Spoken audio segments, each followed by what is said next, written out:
Okay, so she wasn't really dead. That would be silly. No, Jenny was alive and well and ready for another perfect day in Arthurton.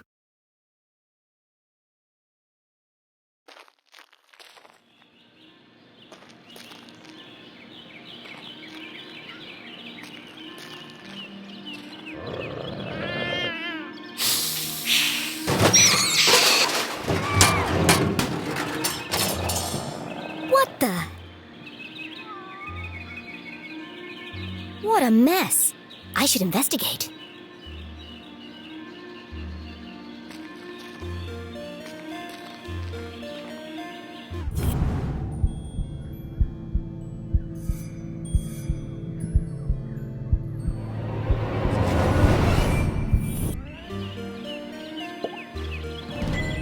Jenny had an instinct for sorting treasure from trash. To the untrained eye, this was just a discarded piece of an old postcard. But to Jenny, it was a mystery waiting to be solved. I should keep my eyes open for any other pieces.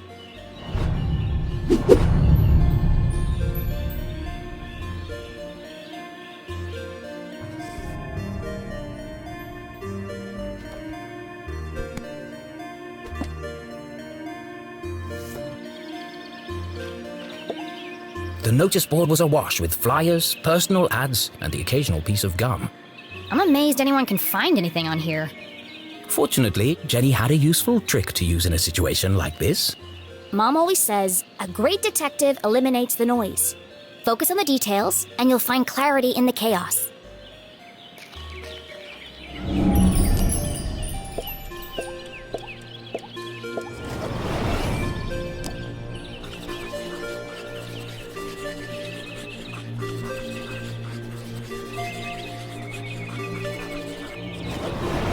I wonder if anyone else reads this junk. Hold on. What's this? Oh no, they've extended curfew hours again. 9 p.m. to sunrise? That's ridiculous. But necessary. Power outages had become a regular occurrence in town. It was dangerous to be wandering around after dark. It won't be long before we need a permit to go out at all.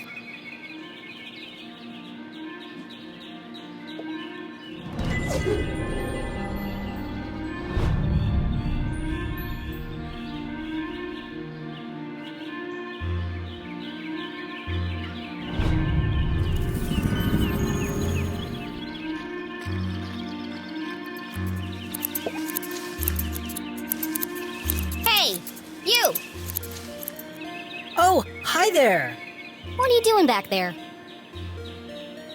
Well, I was pruning, but then I discovered the cerulean bugberry bush. Discovered? These bushes are all over Arthurton. Actually, this is an incredibly rare bloom. There's nothing rare about Arthurton. I beg to differ. Arthurton has many beautiful and exotic plants. Looks like a regular old bush to me. Wow. Some people just don't appreciate the wonders right in front of them. I guess that's why I'm one of the lucky few working in Dean Strasberry's greenhouse. Anyway, I should get back to work. I want everything to be perfect for the Dean's retirement celebration.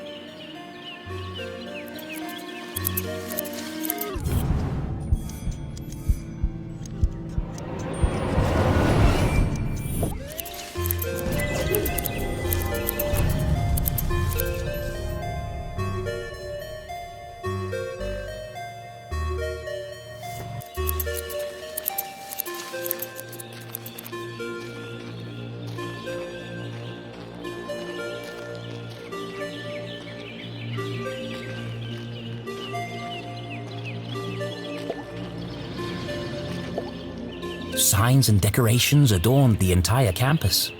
A party to celebrate the Dean's impending retirement.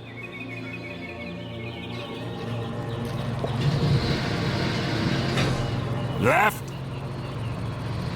Left! I said left, damn it! What part of left are you having trouble with? My left or your left? My left. Obviously, I mean my left. Why would I mean your left? So you want me to move it the other way? Yes. Nothing would make me happier. If you're not careful, we're gonna have Braun's brains all over the floor. They seem busy. I should probably lead them to it.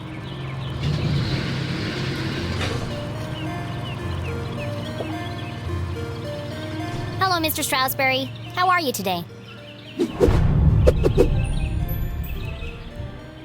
A jolly gentleman, the Dean was often seen shaking hands and kissing babies around town. He's also Mom's boss. But more than that, he was her loyal friend. What do you think, Jenny? The Dean had dedicated his life to Gumboldt, and the townspeople had spared no expense in their tribute to him. Quite a striking resemblance, Mr. Stroudsbury. It's a scary thing, Jenny. Retirement. Great excuse for a party, though. What will you do when you're no longer the Dean? I've been trying not to think about it. This place won't be the same without you. Things change, Jenny. Time marches on, and we must do our best to adapt. It's going to be difficult, but I'm sure we will get through it. What do you mean, we? Do you think they made my belly too big?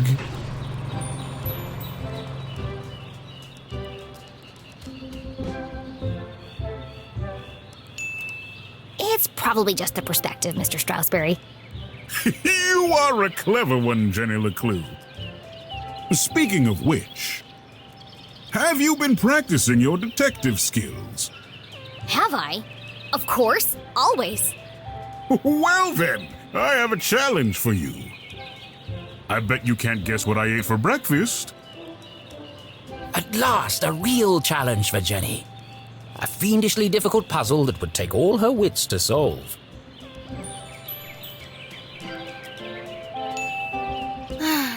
Well, okay. Anything for you, Mr. Stroudsbury. Oh, how wonderful. But first, I need to ask you a few questions.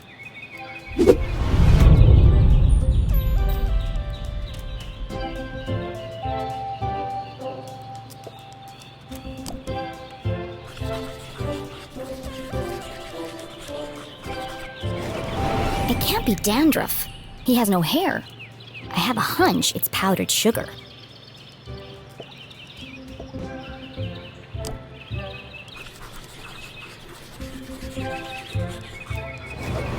The Dean was a big fan of the Gumboldt moonbeams, and not just because his son was a prominent figure on the team. Well, a bench warmer anyway.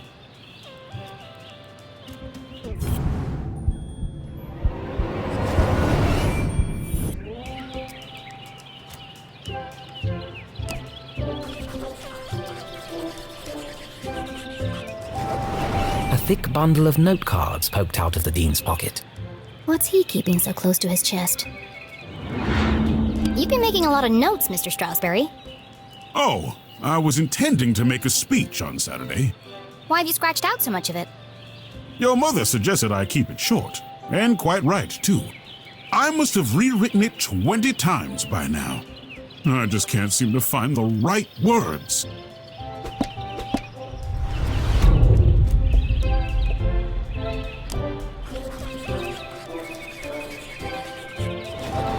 Looks like he accidentally put a spoon in his pocket instead of his pen. It's got a coffee stain on it.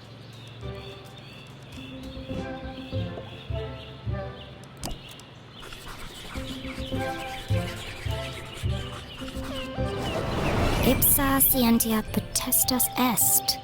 Looks like Latin. Your ring sure looks old. It was made for my grandfather.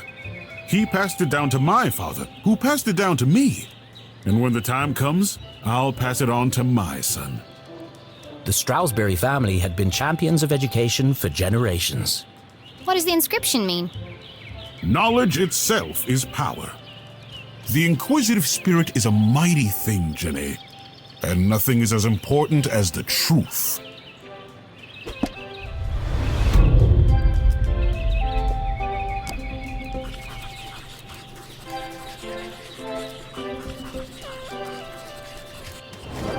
His watch is slow. That's unlike the Dean. He's usually very punctual. Your watch is 45 minutes slow.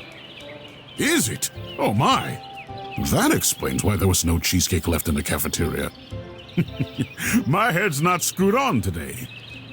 Thank goodness you noticed, or I'd be late for my meeting with your mother. Oh, really? She didn't mention anything to me. Oh, well, of course she wouldn't. It's nothing important. Why are you meeting then? It's just, she's helping me finalize my plans for, Your party? yes, that's it. My retirement party. Thank you. Are you okay, Mr. Strasberry? Of course. Now let me just fix my watch before I forget.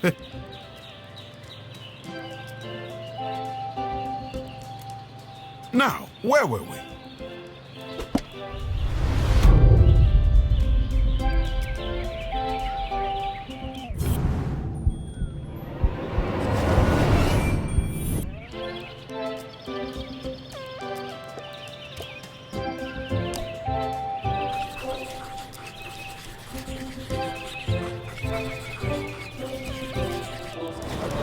The dean didn't button his shirt properly. It looks like a bloodstain, but the seeds indicate otherwise.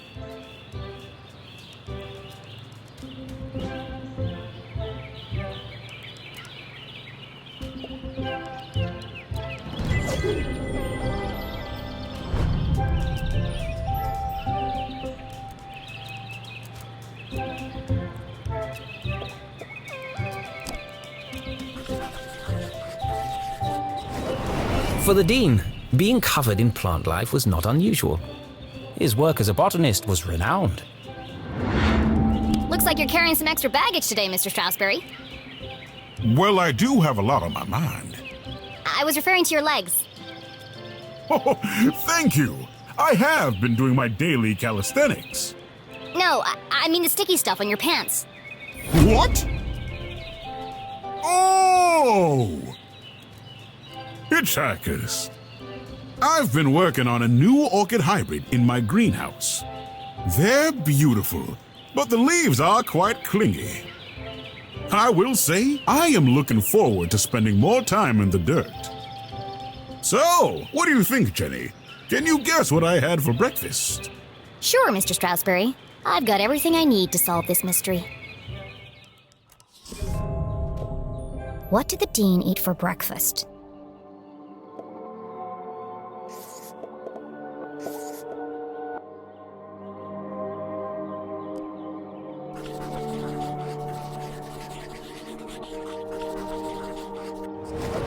Jam on his shirt and powdered sugar on his tie.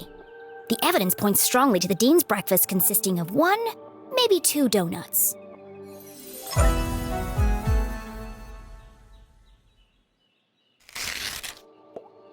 What else can I tell about the dean's morning?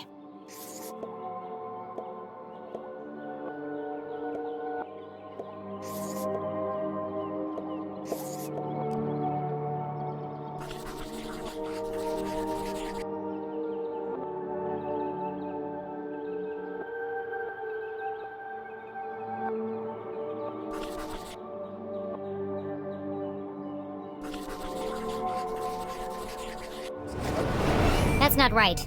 Back to the drawing board.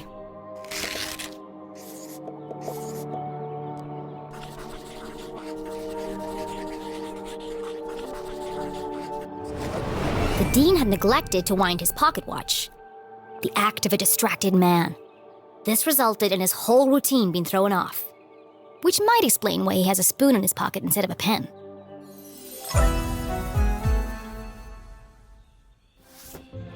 You had a donut for breakfast. Yes? I'm guessing...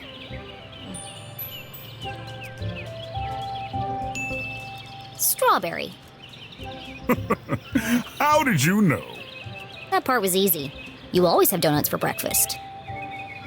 But something else caught my attention. Oh? I think you have something on your mind, Mr. Strasberry. You are usually a picture of precision and punctuality. But today, there's a spoon in your pocket and your shirt button is undone. My, you really are a LeClue. Your father would be so proud. Thanks. Well, I should be going. I'm meeting your son by the lake. And I'm meeting your mother in the library. What a small world this is. Too small. A perfectly small world with everything in its right place.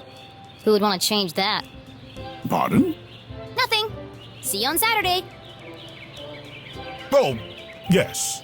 Until we meet again, Jenny LeClue.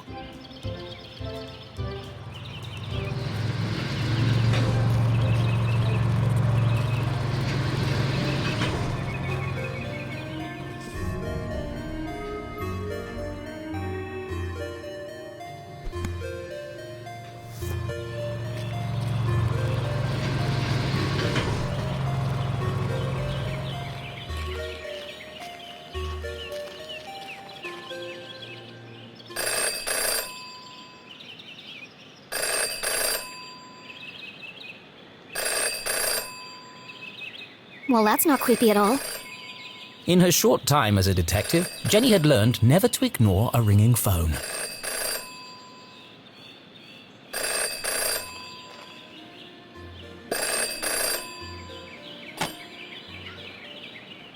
Hello?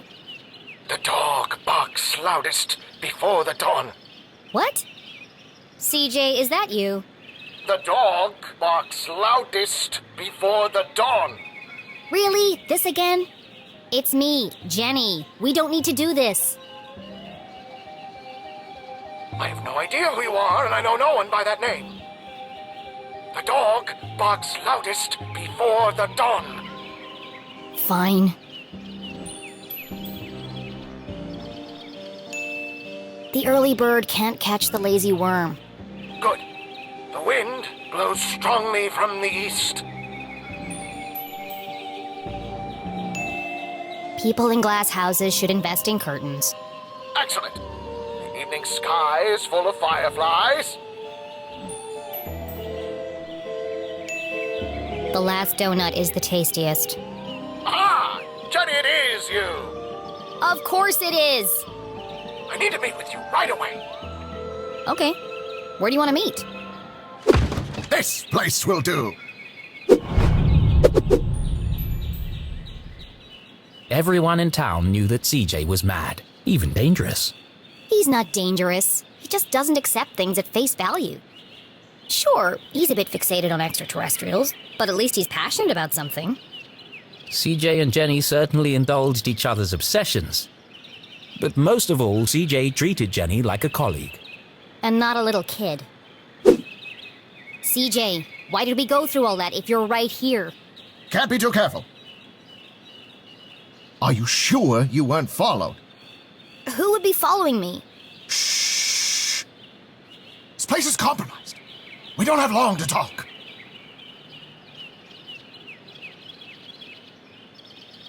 Now, what did you want to talk to me about? What? You called me. Did I? Why? Talking to CJ was a bit like navigating a maze. You had a rough idea of where you were headed, but you couldn't be sure you'd ever get there. I'll help you figure it out.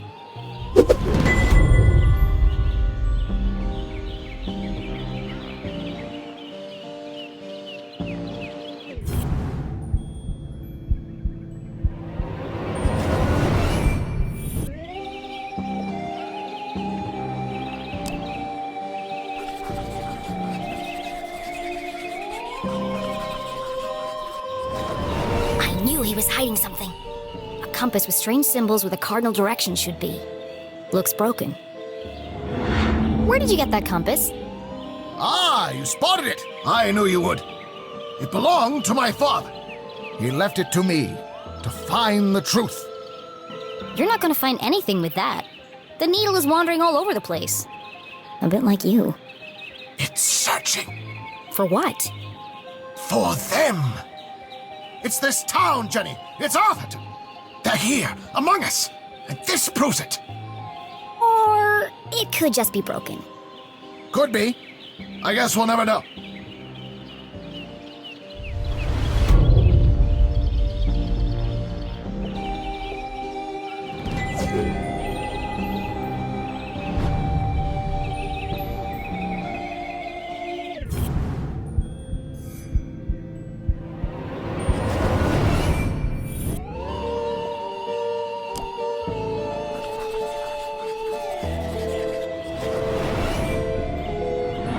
What's that sticking out of your sock?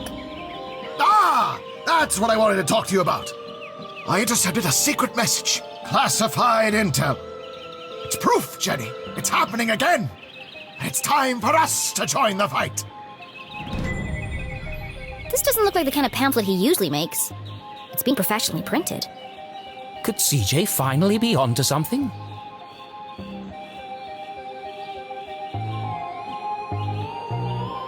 Oh, it's just part of a cereal box. A cereal box from another space-time continuum? Nope, just a regular cereal box. It's an ad for a toy. But why? Why would it just be lying there in the trash?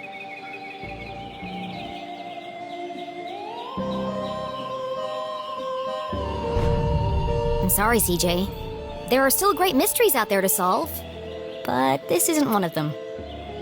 Jenny had uncovered why CJ had contacted her, but something else had caught her eye.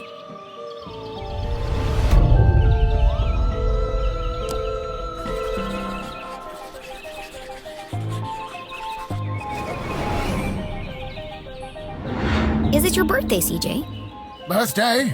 Whose birthday? Clangson's birthday. But Clangson died on his birthday. Assassination? Possibly. Abduction? Almost certainly. CJ, the card? Oh, this. It's for you. Impossible shot. Died instantly. No suspects. No human suspects, anyway.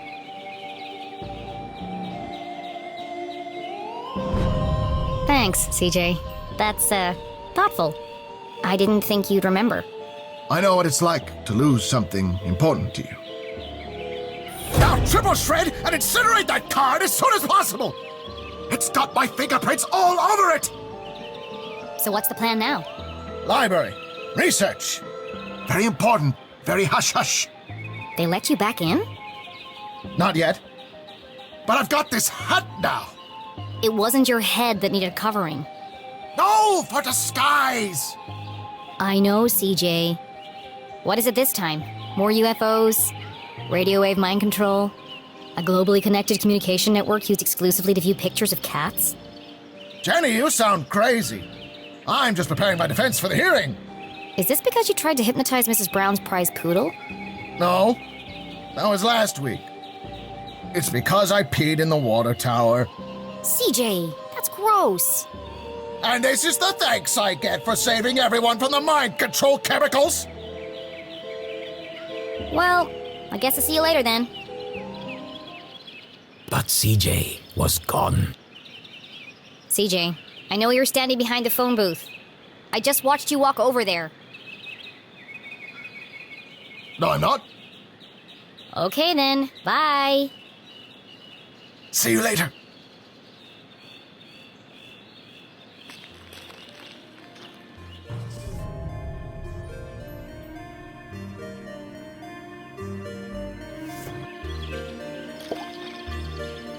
Hey!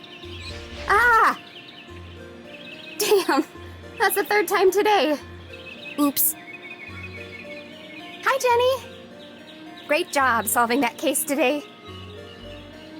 It's really cute the way that you and your mom work together. I wish I was that close with my parents. Enough chit-chat. Got anything new for me? Oh, yes. This is the real deal, hot off the press. I haven't had a chance to distribute these yet, so keep them to yourself. Ada and Jenny belonged to one of the oldest societies in Arthurton. An eclectic band of treasure hunters, collectors, creators, and dealers. Together, they were known as Sticker Club. For generations, Gumboldt students had been hiding and finding stickers all over town. Officially, Jenny was too young to join. But she'd found so many stickers on her own that they'd made her an honorary member. Let's see. Nice crisp edges, rich colors. Very tacky. Thanks. I spent all week making these. If only you spend as much time in your schoolwork, you might not be failing my mom's class. Jenny thought to herself. It's to celebrate the dean's retirement. I'm super sad that he's leaving, but... It's a perfect reason to make new stickers.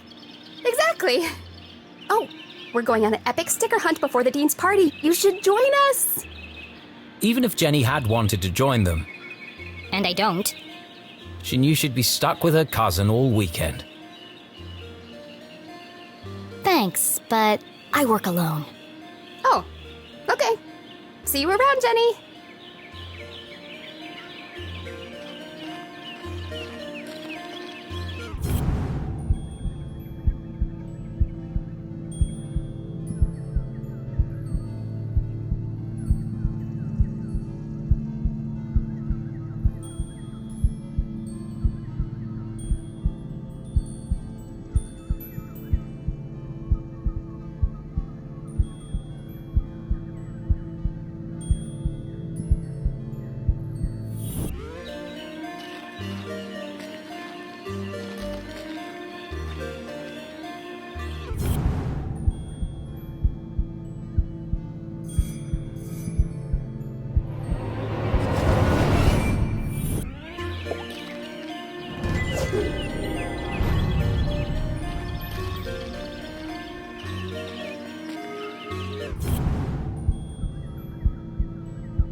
Lake Nowhere, 1 mile.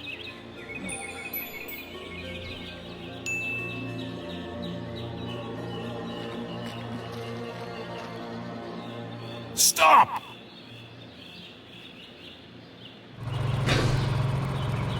Perfect. Hold it right there. Okay, let her go.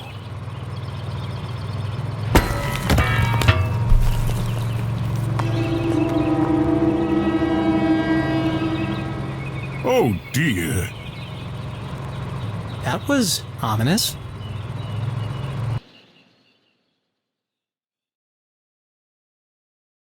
Detective for hire. Jenny had saved up the whole summer to place an ad in the local paper, but no one had answered it. Until now. What could this new case be? Her imagination ran wild, picturing the possibilities. And so, after helping her mum at Gumboldt College, she hurried to the pier at Lake Nowhere to rendezvous with her new client and crack another thrilling case.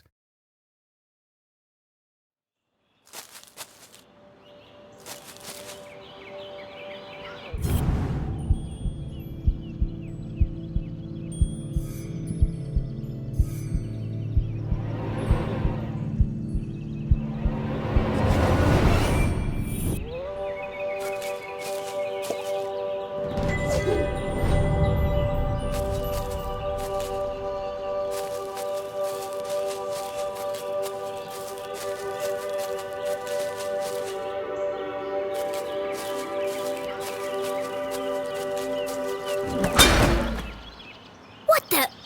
Hey, kid! Watch where you're going! Hey, screw you! Your wrench nearly cracked my head open. Oh no! It's not damaged, is it? That's my lucky wrench. Yeah, lucky it didn't kill me. When's this upgrade gonna be finished anyway? Look, kid, I just go where they tell me. Every night another power surge. Every morning another part of the grid fry. And I'm out here fixing it. Do I get any thanks? No. What's causing all the outages? At the moment, a little red-headed girl.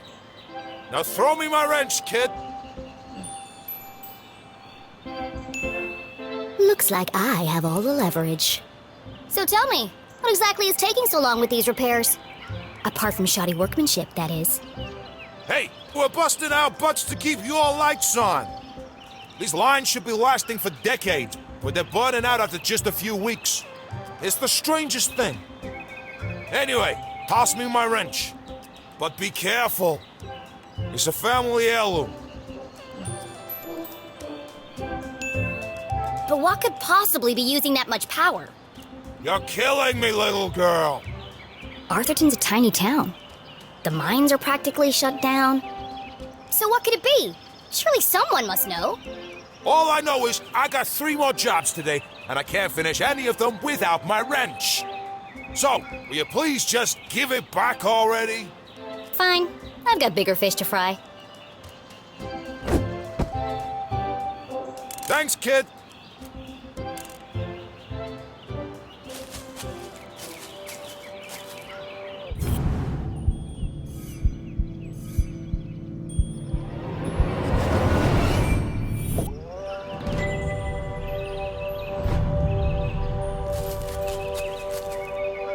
As Jenny stepped out of the dark forest, she saw warm sunlight reflecting off the cool lake.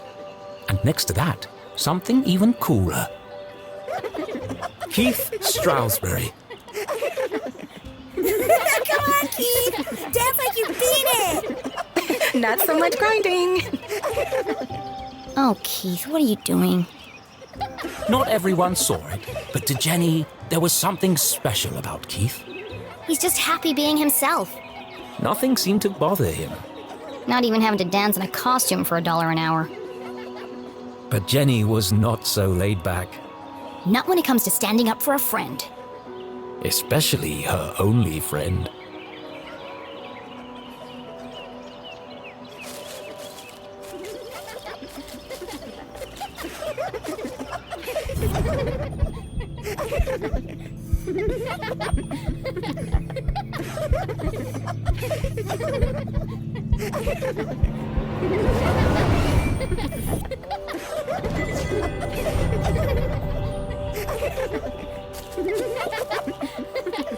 I think there's been enough dancing for one day, don't you?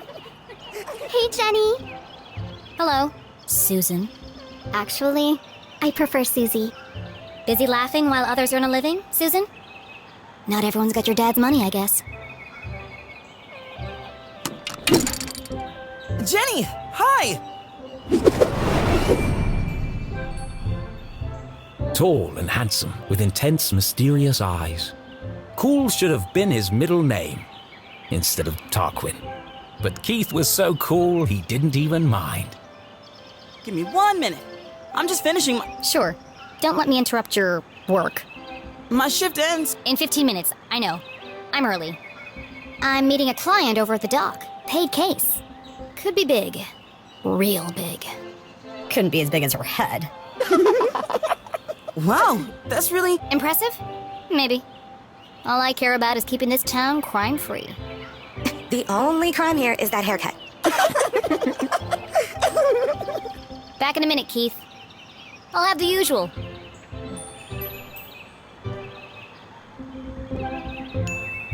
Straight up and hot. Nothing fancy. You got it.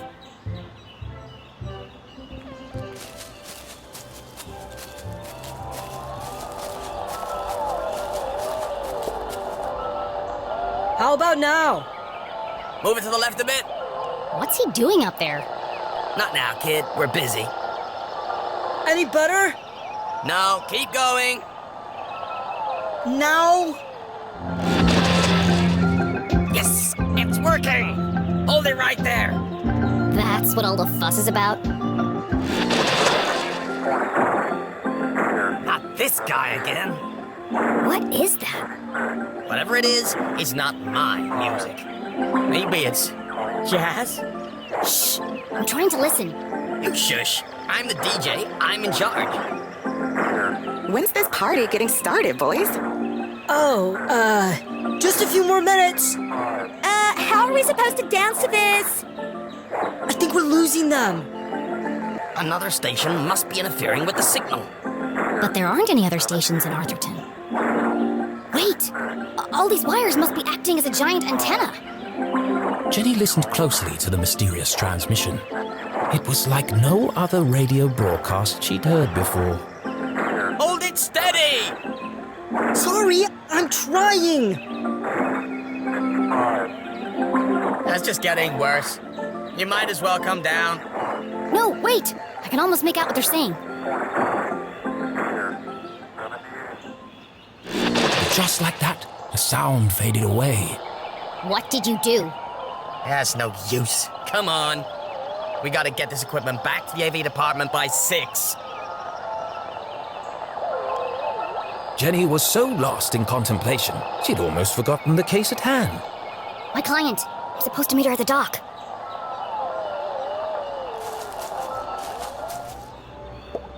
Danger. No swimming. Sounds safe. How do I get this ladder down?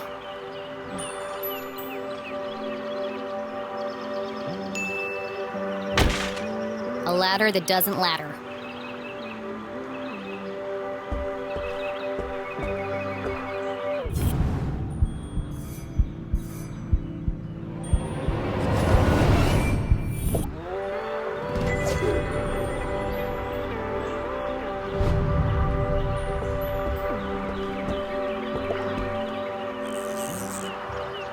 Aha! Got you this time, you slippery fella. Ah, shucks. Just another boot. Excuse me, Mr. Humdrum. Oh my! If it isn't little Jenny LeClue. What a glorious day, don't you think? As far as Jenny was concerned, small talk was like a second pair of underpants.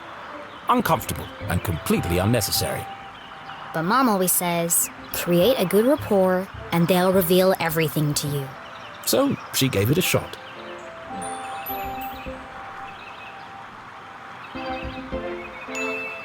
Nice, weather we're having? Oh, isn't it marvelous? Just look out there, Jenny. She's got that wonderful afternoon glow.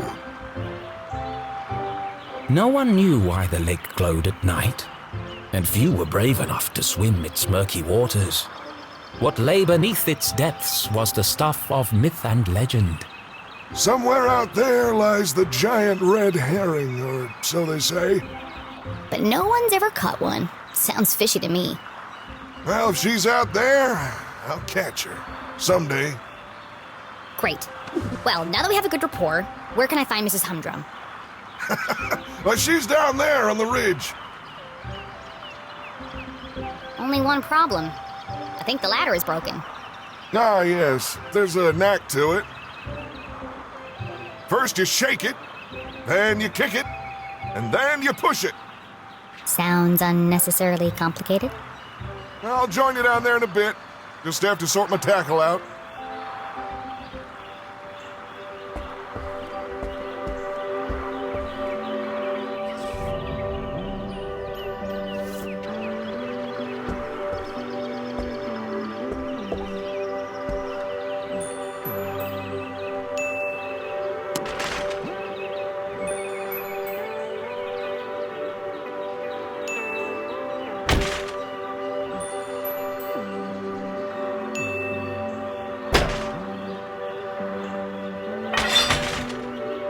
Aha! That did the trick.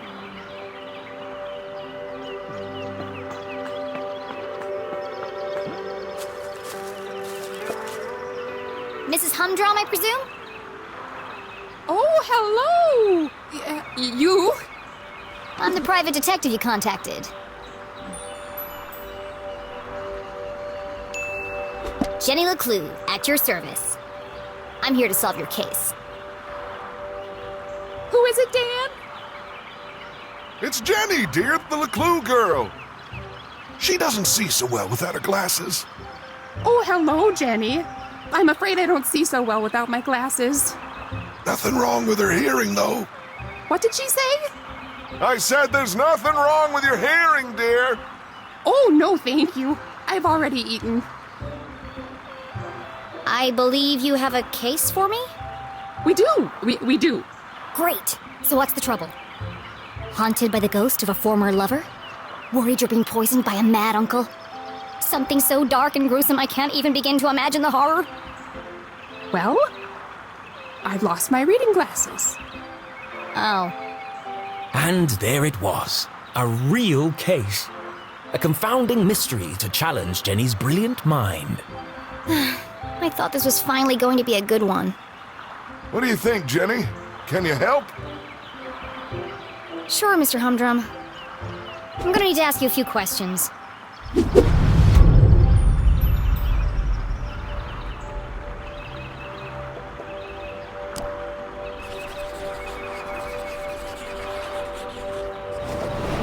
Looks freshly blow-dried. A professional job. Your hair looks lovely today, Mrs. Humdrum. Is that a new style? Thank you! I had it done yesterday. Dan didn't notice. They call it the Queen's Coif. Well, it's certainly big. And expensive. But I'm worth it, Dan! Who could put a price on that beautiful head of hair? You're not so bad yourself, hot stuff. Gross. I've never been interrogated before. This is such fun.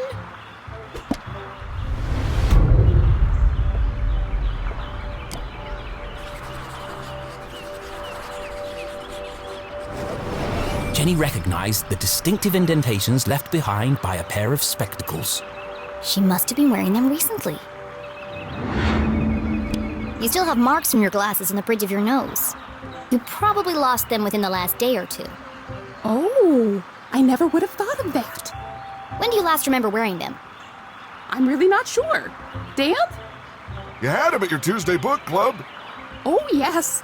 We're reading 50 Shady Graves. You really are very good.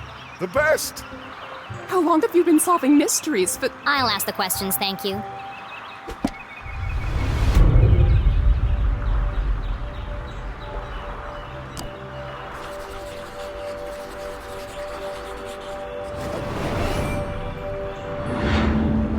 Do you often carry a pair of binoculars?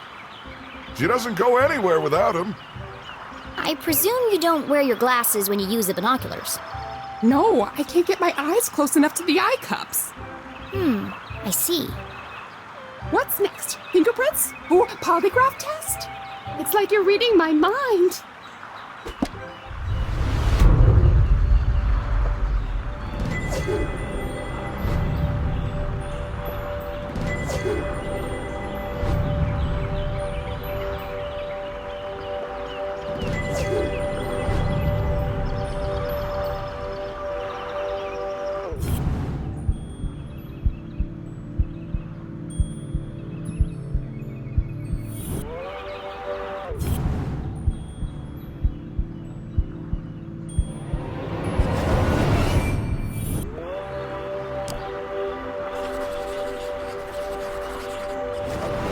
Jenny had often snuck through the hole in the fence at Grubman's to watch the races.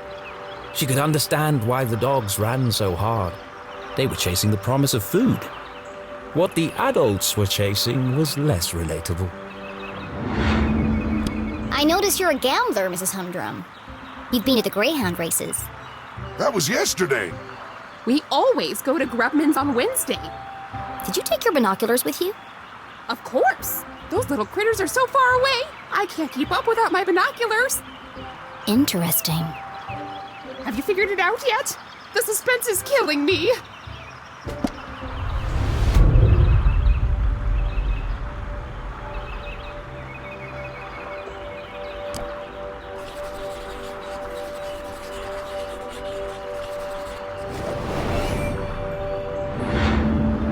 I expect you're finding it difficult to paint without your glasses. Oh no, I never wear them when I paint. I like to feel the canvas, to interpret the colors. She's an incredible painter. You should have her paint you. Thanks, but I don't mix business with pleasure. I feel like you know more about me than I do.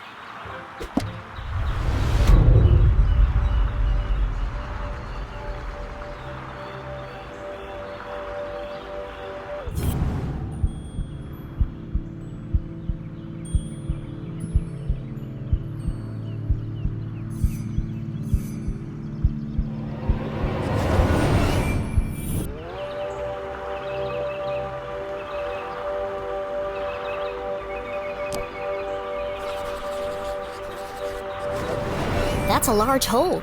She must have caught it on something. you have trouble climbing down the ladder, Mrs. Humdrum? Why, yes, I did. How on earth did you know? There's a tear in your pants pocket. Well, what do you know? I didn't realize these pants even had pockets. You are so thorough. Any more questions?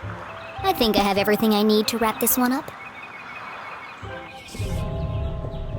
Where are Gail's glasses?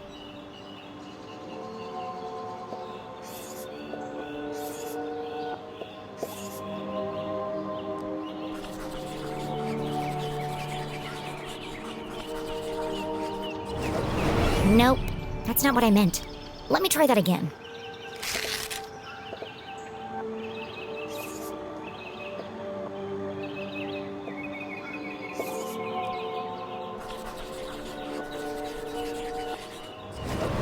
No, that's not it. I'm missing something.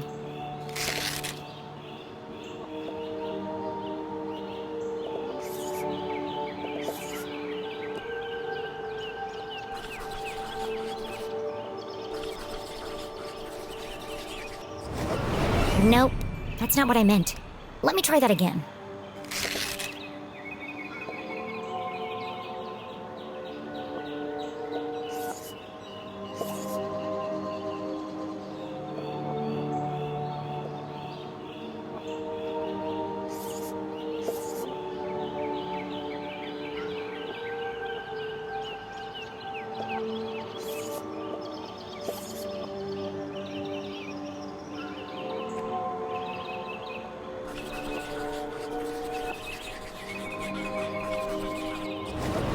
Gail was at the races last night. She had to remove her glasses to use the binoculars.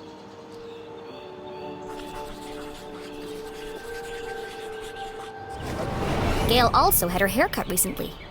It's fluffy and big and could easily hide a small object.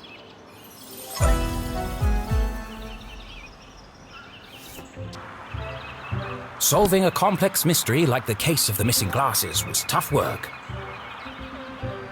But now came the most satisfying part: delivering the dramatic denouement.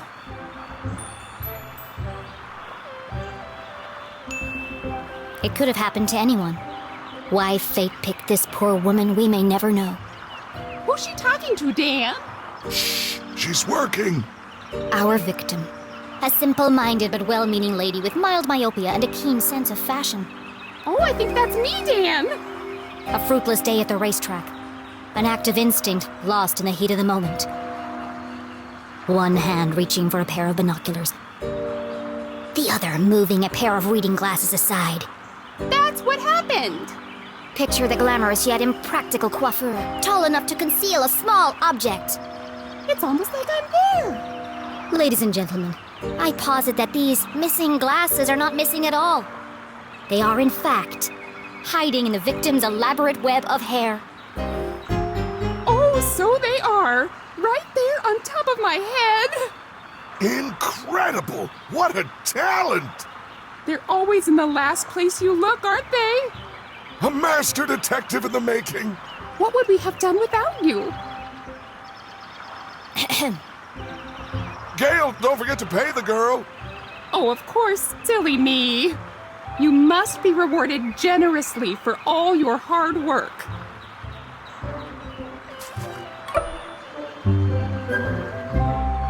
Now don't spend it all in one place. Thanks. I'll do my best.